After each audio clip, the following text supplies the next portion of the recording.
What we did here is we looked at how climate change might affect different infrastructure in the Canadian North, or different airports in that particular case. So we used a standardized protocol where you look at different climate events and different infrastructure events, and then you make in a risk assessment that is using professional experience and professional judgment, you come up with a series of different risk levels, and you identify which elements and which climate elements, or I wasn't that good, which infrastructure component mixed together with the climate event end up in the highest risk.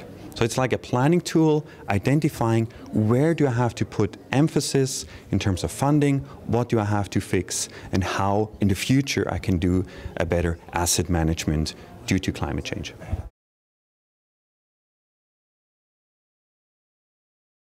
In the Canadian North, it's important to know that a lot of connections are only possible through air. So, for example, the Nunavut doesn't have highway, so the Nunavut is not connected to the south through a road network. So if one of those airports would not be accessible, or if the runway were to fail and airports cannot land, the communities are pretty much cut off from the rest of the country, which has lots of social impacts. It has impacts if people are getting hurt for medical reasons and all that. So these are the live links to the south, are the airports in the north.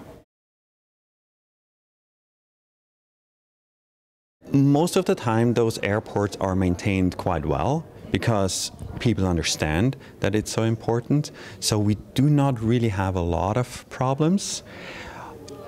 Similar in the north, there's, I guess, most of the time it's frost or weather like a blizzard that might shut down the airport temporarily, or you have delays. Delays are very often, but not full closure, and not necessarily a failure of the infrastructure as the infrastructure.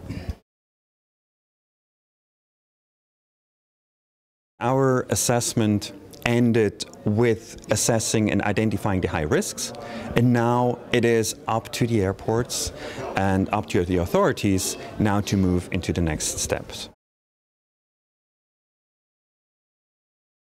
No, we haven't done any studies that would look at on a wider spread. So it's really just those three airports have been selected by Transport Canada just to have a representative example, but it's not identifying like a full risk assessment that you identify of all the airports in Canada.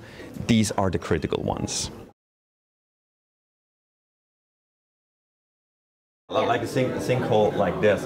I mean, this was just the initial repair was done in less than 12 hours, or 24 hours.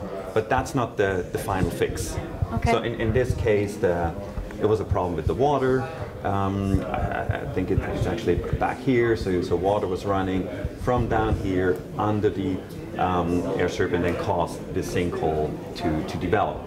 So yes, you can fix it in a very short period of time, but that's only the quick fix. And then the long fix was, you put in some dikes up here, divert the water, and then divert the water around.